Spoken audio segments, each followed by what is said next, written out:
Hello, it's Reija and welcome to another video. Today I'll be sharing with you my July comics reading wrap-up. Let's get started.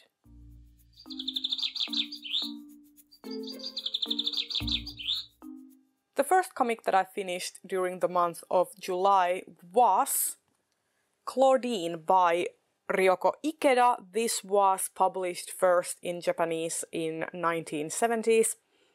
And it is a very historical and iconic work because of its depiction of transgender characters or transgender main character. This was the first time a transgender character was depicted in a josei manga in Japan.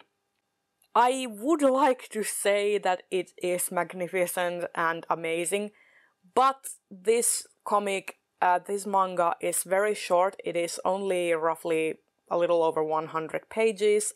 It is a very short story. It is kind of melodramatic and really goes heavy with the josei, tragic josei romance story tropes. And it is also a little bit outdated and uses outdated terminology to describe the main character. But that said, with all those problems, I still think that this is a worthy read. Now, mind you, I am a cisgendered woman, so that means that you should take my words with a bit of a grain of salt and look for Own Voices reviews as well. But I personally think that this has a very important place in, like, history of queer literature. And Ryoko Ikeda has done a lot of work in depicting transgender and gender non-conforming characters in pretty much all of her work. And the way she tells the story of Claudine is sort of like a Greek tragedy in a way. It's there in the way characters are drawn. There's allusions to, like, Greek mythos, and there's, like, in the visuals as well, there's allusions to Greek culture. So there is a very much like a connection with Greek myth and Greek literary canon with this work. And the art style is just magnificent. It is very flowy, very like has very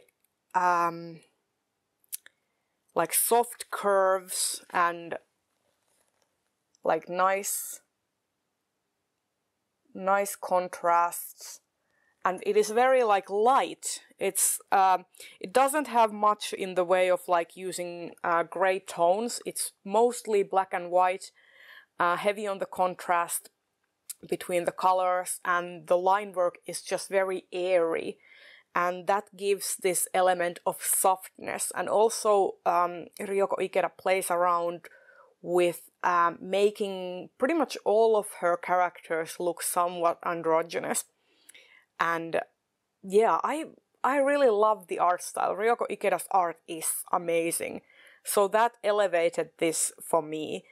That said, I will say that only 2 characters get to really be developed in a full way, and those are Claudine, the main character, and Rosemary, their childhood friend. I gave this one 3 stars. It was an enjoyable read, but as I said, the outdated terminology and the melodramatics kind of lowered the score for me. But still, I think that this is worth the read, especially for the historical context. The next graphic novels that I finished were The Girl from the Other Side, Volume 5, and Volume 6 by Nagabe. And these just continue the story of the little girl Shiva and her friend, who is known as the teacher, as they explore their surroundings, try to avoid getting captured by soldiers from the inside who would use Shiva to try and break the curse. And kind of delve deeper into the inner mythology of this series and the belief system. And yeah, there was a lot packed into these volumes. I'd say volume 5 was generally a lot stronger. There was a lot of exploration of the creatures known as the Black Children, or known as the Outsiders. And we learn that there is a difference between the weird Black Children, as the Outsiders call Teacher, and the actual Outsiders who are inflicting the curse. There are new creatures being shown and a new world-building details being shared. In the 6th volume, I felt that the 6th volume was a little bit more fillery, nothing much happens. There's a lot of like domestic scenes, and the story isn't like carried forward at the same pace as in the previous volumes, so I tended to think that this was a little bit fillery. But overall, I liked both of them. They are very fun, very cozy and kind of creepy. They read like old fairy tales, and I really like them. The art style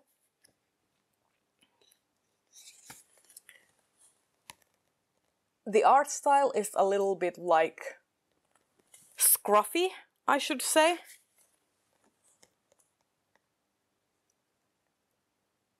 Sometimes I think that it works for a negative effect, because sometimes you kind of have to squint really hard to make out the details, especially when the pages are like full of dark black ink. But for the most part, I'd say that the scruffy, sketchy art style gives this very hand-drawn, kind of homey feel to the story, which I think is the point.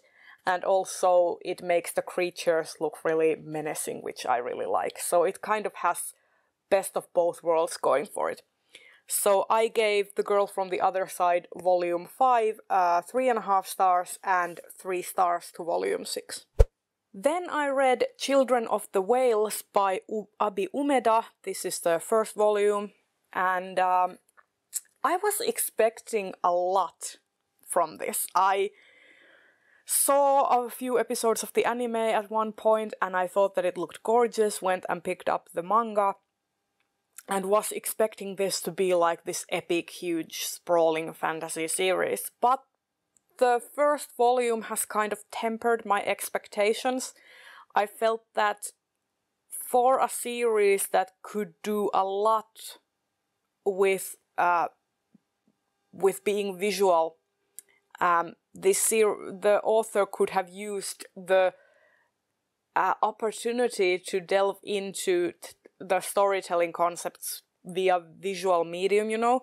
Instead, there's a lot of like telling via text, like there's a lot of text, there's a lot of expositional info dumping going on, which could have been shown in like these sort of visual montages and stuff.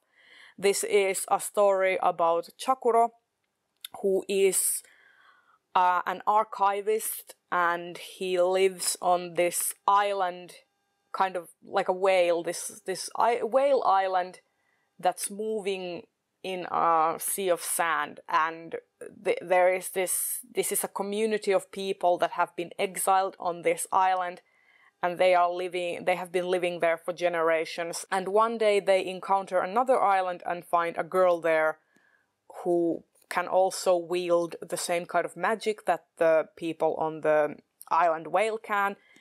And they discover that their world is not as small as they thought that it was, and this whole book then ends in a kind of cliffhanger, this huge climactic action scene, and we would go from there.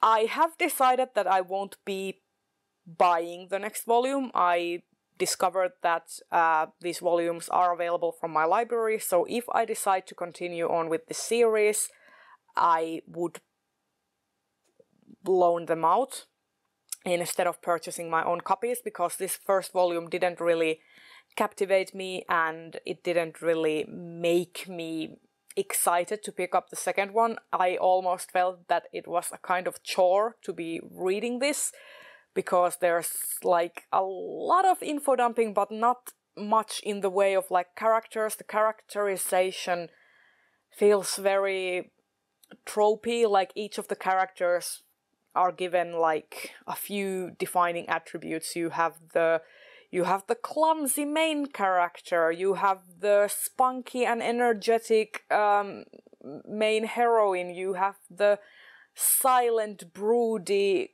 sort of antagonistic side character, etc. Like, they don't feel like people as of yet, they just feel like shells. And I have read other series where characterization is done a lot better, even in the first volume.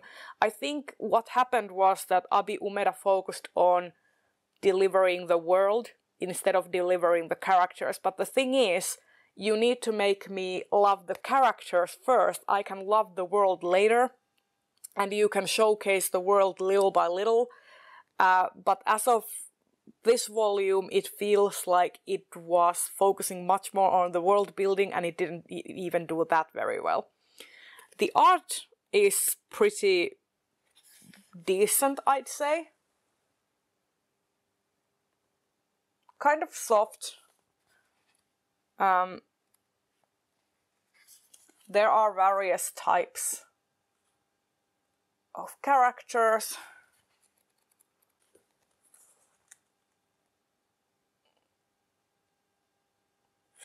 And I think the art is serviceable. Like, not really something to... Like, it's not very memorable. Like, I'm not going to remember this style like this time next month. It is very kind of a little bit generic. But it's serviceable. I ended up giving Children of the Whales Volume 1 2.5 stars. It was okay, but not like memorable, not very like...